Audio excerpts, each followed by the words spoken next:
Good afternoon, everybody.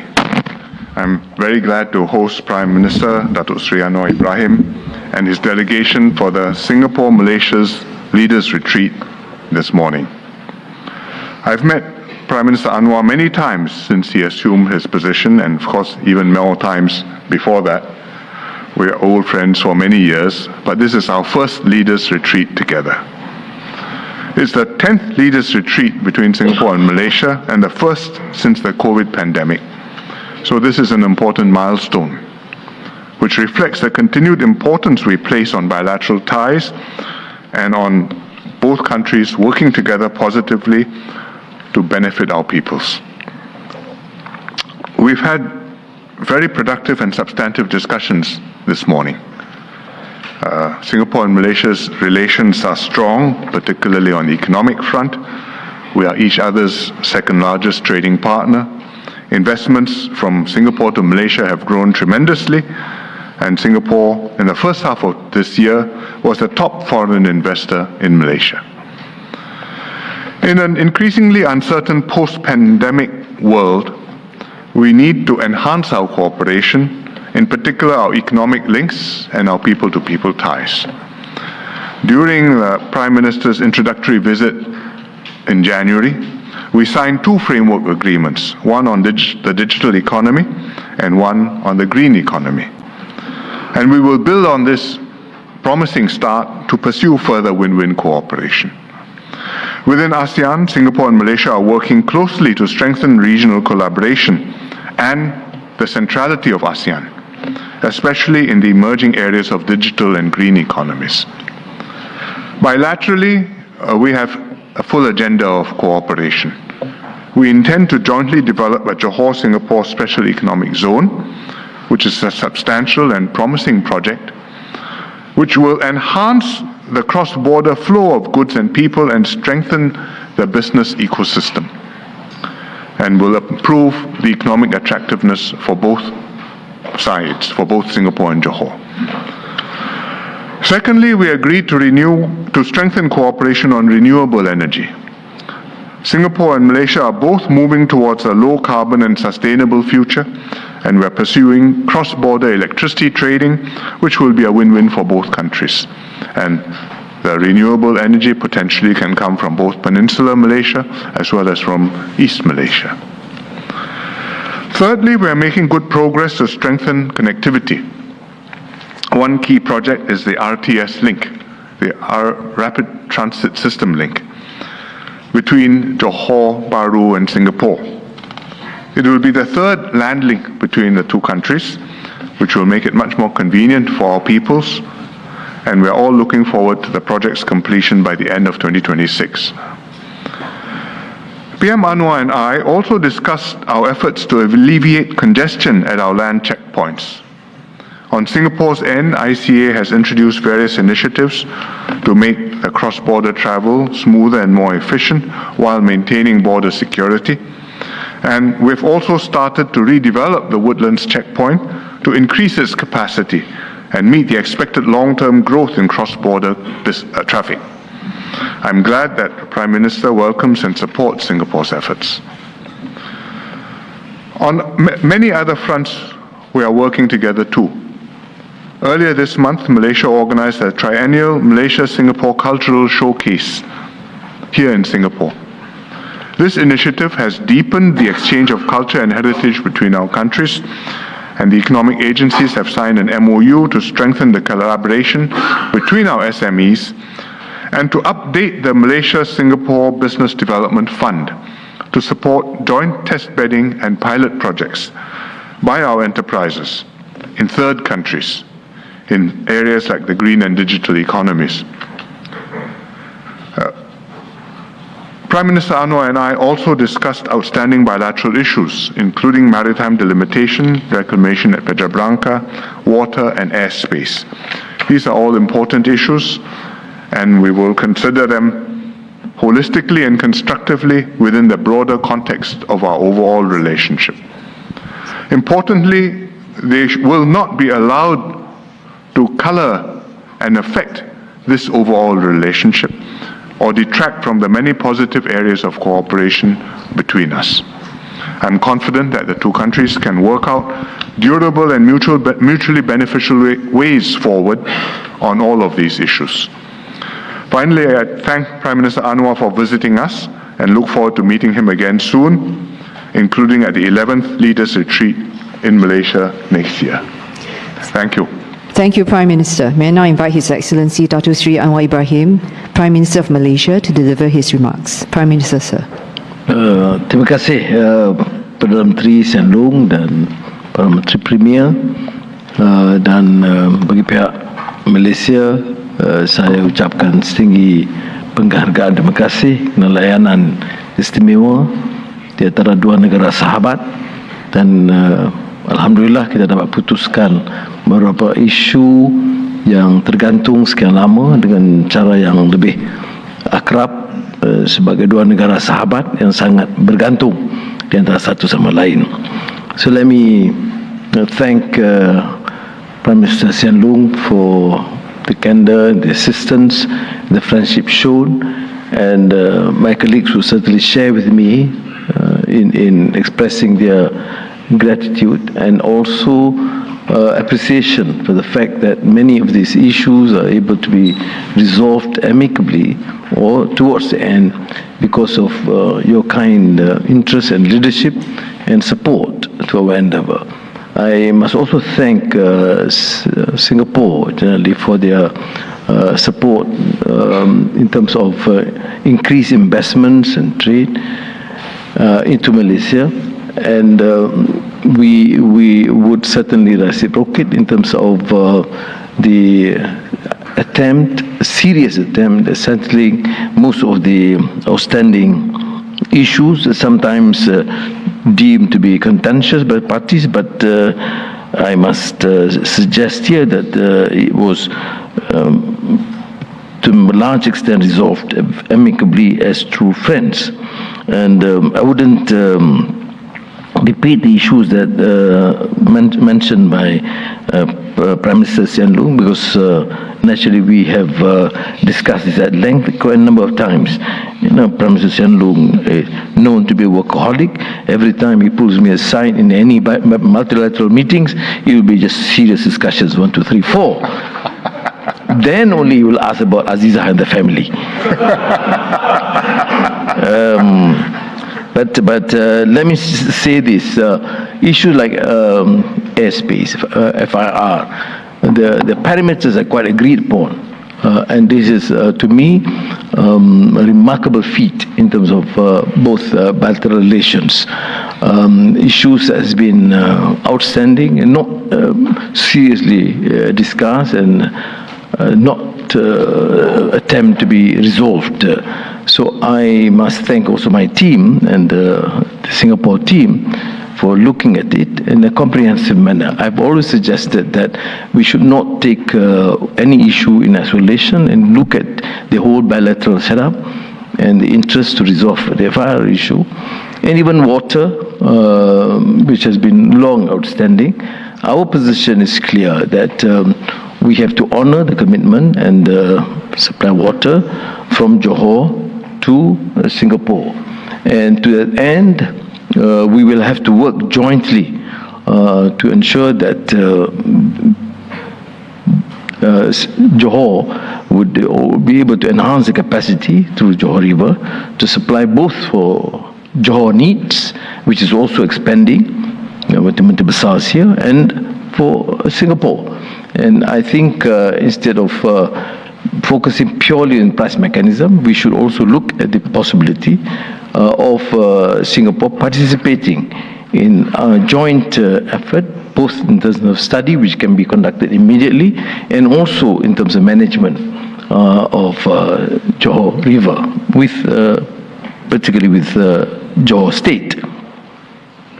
And on the renewable energy, of course, there will be commitment on the part of Malaysia to supply, because it would be of immense help. That is one of the reasons why you have increased investments into Malaysia, including data centers being set up, and our commitment to accelerate the proposal by Sarawak to export energy to Indonesia and, in this case, to Singapore, which we have agreed.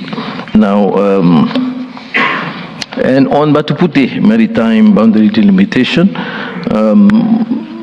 I've suggested, although we discussed in Nenning about this 12-month period to try and resolve, but our position is that the both AGs in particular should then conduct the discussions immediately to try and resolve, because I think Malaysia and Singapore, Prime Minister, should probably, it's a showcase how two great friends can try and resolve in a win-win situation.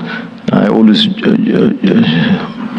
in the lighter mood, joke with Prime Minister Hsien that, you know, other than the dollars and cents, let us view extensively as friends, and I must welcome his position, and even extending beyond that into education, culture, and I think that would give a very good indication to both our people that we are trying and enhance this sort of relations on a strategic basis, as true friends, as a great team. And that's why I'm quite excited with the level of achievement, which is quite unprecedented. I'm not exaggerating, but I think looking at the historical relations between both our countries, historical antecedents, clearly this arrangement, as you can see in the joint statement, and also the deliberations, intense discussions that have taken place, and the commitment is unprecedented in terms of enhancing the level of working relations between Malaysia and Singapore, and I must therefore thank you personally, Prime Minister, and also your team. Terima kasih. Thank you. Thank you, Prime Minister. We'll now take questions from the media. May I call Ms. Yeo Chun Hing from SPH Media for the first question. Ms. Yeo, please. Good afternoon. I am Chun Hing from SPH Media. My question is directed at both PMs. So, while the causeway has connected the people of Singapore and Malaysia over the last 100 years, it has also faced its share of congestion issues. So, aside from the RTS, what new areas of cooperation or further improvements can we expect, especially in terms of land connectivity? And also, what is the potential scale and priority areas of development for the Johor-Singapore Special Economic Zone? Thank you. Well, perhaps I go first. On the causeway, apart from the RTS link, what we want to do is to make full use of the capacity of the causeway. Because the flow depends not just on how wide the causeway is, but also on the clearance on both sides. The CIQ in Malaysia at JB and the CIQ at Woodlands. And the Malaysians have put in considerable efforts to improve the CIQ at JB. I see the Menteri Besar has been visiting the CIQ at all hours in order to make sure that things are flowing well. And we are trying our best to improve things on our side too. And one of the things we are doing on our side is to redevelop the CIQ for the long term, so that I have more capacity and can handle bigger volumes and the flow through faster. And that means redevelopment, reclamation. I have to tear down the existing structure, and I have to enlarge the footprint. And I explained this to Datuk Sri in our meeting, and I'm happy that he supports our project, and we will be able to see it through. Secondly, potential scale and priority areas of development for the SEZ. I think this is the subject of a study, because we are now doing a feasibility study to see what we want the SEZ to focus on, and where there is interest from investors and market demand. Preliminarily, I think there are three things you want to do. One, improve the flow of goods between the two sides, because SEZ means special economic zone. It may mean special tax arrangements and bonded warehouses and therefore more easy border flows. Secondly, easier arrangements for flow of people who have to work on both sides of the causeway, and they can go in and go out and then the companies in the SEZ, the investor companies, will be able to get the personnel they need and the right mix of professionals, skilled workers, and other general workers. And then thirdly, for the SEZ to enhance the ecosystem of the Iskandar development region as well as of Singapore. Because with an SEZ, it makes something meaningful for Iskandar as a place where investors will be focusing their attention, and it means that for companies in Singapore, they can think of having a presence on both sides and therefore having more flexibility and being able to do things which they couldn't do if they were only in Singapore or only in Johor. So we have great hopes, but first we have to do the feasibility study, and we have to negotiate the MOU, and we are hoping to have that done by early next year. But it's a lot of work, and the MTI and the Ministry of the Economy on the Malaysian side, I think they will have to scramble. But we would like to see it done as soon as we can. I think the causeway is progressing, and I must thank the Home Affairs Ministry in particular, and also Customs, for facilitating the arrangement. It is causing a huge problem for particularly workers from Malaysia, having to wake up 4 in the morning, but I think that has eased. And Singapore requires woodland, which is presently under Malaysian authorities, and I've said that we can facilitate the sale so that Singapore can have the facility to then make sure that the arrangement, the flow is made more easily, both from Malaysian workers to Singapore and Singaporeans coming particularly during the weekends into Johor. On the SEZ, as the Prime Minister have alluded to, we will try our level best to accelerate the process. We have given a very short timeline to get them to agree on the parameters and sign the MOU by 11th of January. I hope that they can succeed, because I don't think it's too much of a complex problem, because they have discussed it extensively. Both ministers have done so, and I think we look forward to having some sort of arrangement, an agreement or understanding by mid-January. Thank you. The second question from Ms. Masita Ahmad from Bersama. Terima kasih. Soalan saya tujukan kepada Perdana Menteri Malaysia, Datuk Seri Anwar Ibrahim.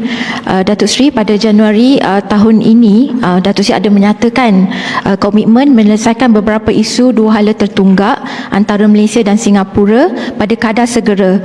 Adakah pada hari ini berpuas hati akan perkembangan setakat ini dan berkeyakinan ia akan selesai di bawah pentadbiran Datuk Seri? Saya telah sebutkan tadi bahawa dengan beberapa perbincangan yang telah diadakan dengan Perdana Menteri Hsien Loong dan di kalangan menteri, isu-isu yang kita anggap tertunggak itu harus diselesaikan.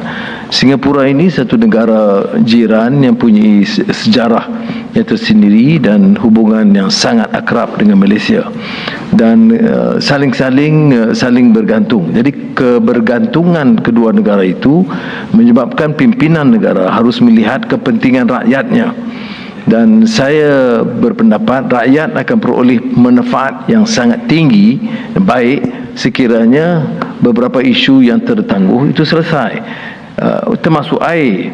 Isu air itu memerlukan kesediaan Johor untuk melebar, memperkuat dan memperbaiki keupayaan pengeluaran air yang akan memberi manfaat pertamanya kepada rakyat Johor, memenuhi keperluan Johor, dan juga kepada Singapura yang memang kita terikat dengan perjanjian yang lama. Tetapi kesediaan Singapura untuk membantu dalam penyelenggaraan ini bersama dengan Johor itu kita lalukan. Begitu juga tentang kemudahan keperluan udara, yang juga dibincangkan dengan teliti, soal kesediaan kita untuk ekspor tenaga dari Semenanjung dan juga dari Sarawak, yang akan juga memberi faedah kepada Singapura dan keuntungan kepada Malaysia. Jadi kita harus memanfaatkan semangat persahabatan di antara dua negara ini untuk memberikan keselesaan yang lebih baik kepada rakyat kedua-dua negara. Thank you. Let me invite the third question from Mr. Kamarudin Mape from TV3. Soalan untuk Datuk Seri Anwar. Datuk Seri, banyak-banyak isu tertunggak termasuk yang Datuk Seri sebutkan tadi.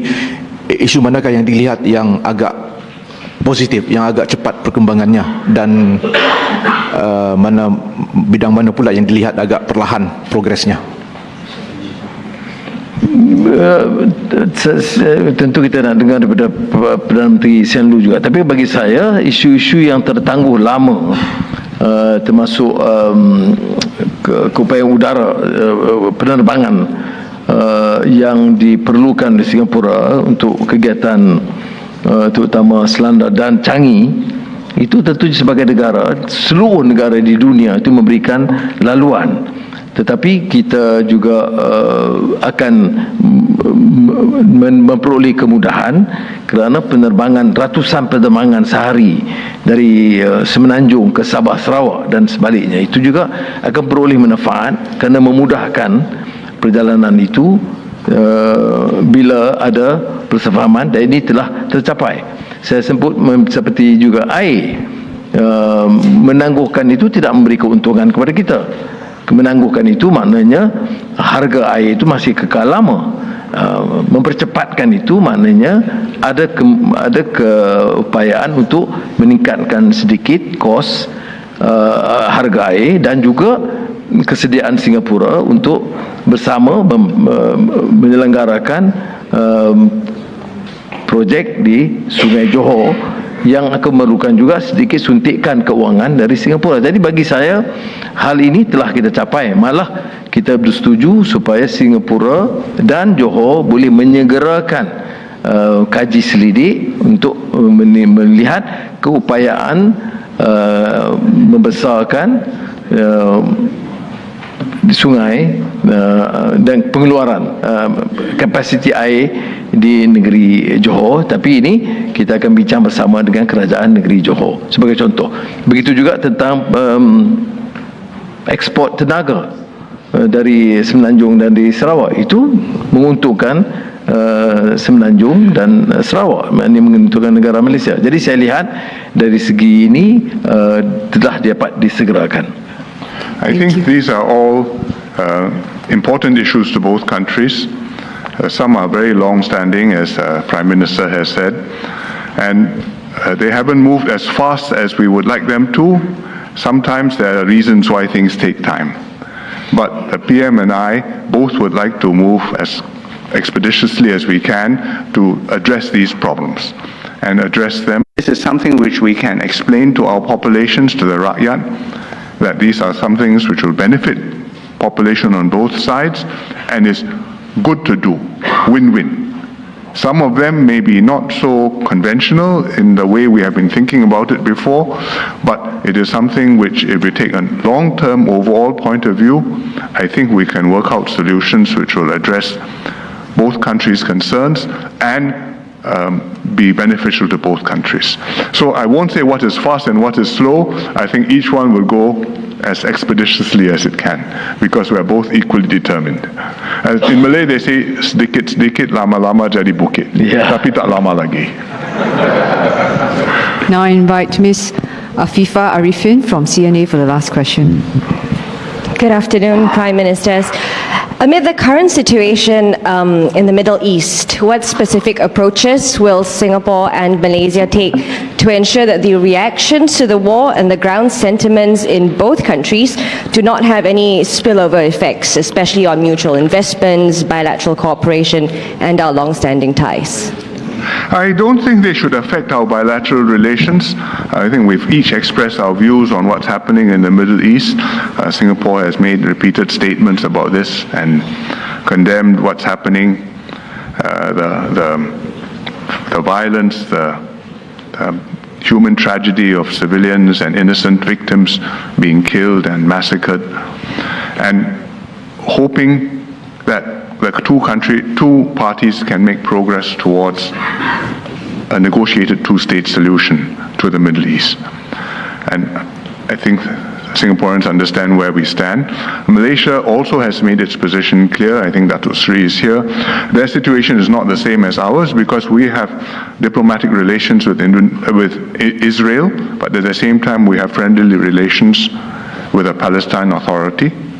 And Malaysia has very friendly relations with the Palestine Authority, but you don't have diplomatic relations with Israel. So the diplomatic situation is not identical, but there's no reason for that to cause a difficulty between Malaysia and Singapore. I think what is the common position is important. I mean, Singapore and Malaysia supported the resolution, UN resolution, on this ceasefire. And that is to me very critical for now. And humanitarian assistance. That position is jointly endorsed by both countries and majority of the countries of the world. We take, of course, a much stronger position because, as I've said, the whole issue is not what happened 2 weeks ago, but the issue what we term as politics of dispossession. I mean, countries cannot continue to colonize another part of the Palestinian lands. But what is critical for now is, of course, peace and stop the killings of civilians, babies, and women. And of course, the sentiment in Malaysia is very strong. And I've been in touch with many of the Arab leaders too, and have expressed our position that we support a peaceful resolution, an immediate resolution of the conflict, but humanitarian assistance is paramount. Thank you. Thank you, Excellencies. We invite you to take a handshake shot to look at the cameras before we end. Thank you very much. Terima kasih. We have now come to the end of the joint press conference.